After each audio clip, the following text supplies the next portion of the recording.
জ্বালানি সংকট নিরসনে দেশব্যাপী অভিযানের অংশ হিসেবে সোমবার রাতে গাজীপুরের কোনাবাড়ীতে মেসার্স আব্দুল আলী ফিলিং স্টেশনে অভিযান চালায় ভ্রাম্যমাণ আদালত।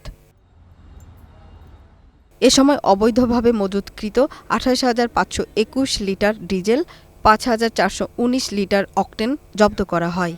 ফিলিং স্টেশনের ম্যানেজার আবুল কাশেমকে ১ মাসের বিনাশ্রম কারাদণ্ড দেয়া হয়। ফিলিং স্টেশনটি সিলগালা করে দেন ভ্রাম্যমাণ আদালত। ভ্রাম্যমাণ আদালতের ম্যাজিস্ট্রেট সালেহুর রহমান জানান, বিপুল পরিমাণ অকটেন মজুদ থাকা সত্ত্বেও তেল নেই সাইনবোর্ড ঝুলিয়ে বিক্রি বন্ধ রেখেছে বেশ কিছু ফিলিং স্টেশন। এ ধরনের প্রতিষ্ঠানের বিরুদ্ধে অভিযান অব্যাহত থাকবে।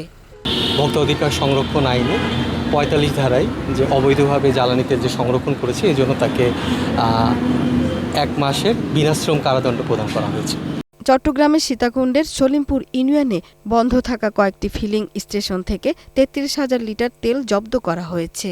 এর আগে সোমবার দুপুরে চট্টগ্রাম নগরের বন্দর এলাকায় অভিযান চালিয়ে ৮,০০০ লিটার ডিজেল ও অকটেন জব্দ করা হয়। নারায়ণগঞ্জের রূপগঞ্জে কিছু অসাধু ব্যবসায়ী ফিলিং স্টেশনগুলোতে ঘুষের বিনিময়ে ড্রাম ভর্তি করে তেল মজুত রাখছেন বলে অভিযোগ উঠেছে। আর এসব তেল খোলা দোকানে লিটার প্রতি ২০০ টাকা করে বিক্রি করার অভিযোগ উঠেছে।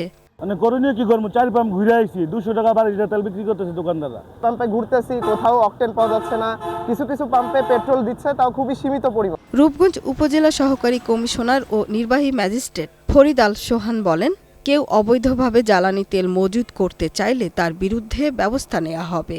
বর্তমান পরিস্থিতিতে আমরা নিয়মিতভাবে মোবাইল কোর্ট পরিচালনা করছি এবং আমরা বিভিন্ন ধরনের অভিযোগ পাচ্ছি। আপনি যেমনটি বললেন, তো আমরা খতিয়ে দেখছি যে কোনো পাম্প বা কোনো ব্যবসায়ী অবৈধভাবে মজুত করছে কিনা।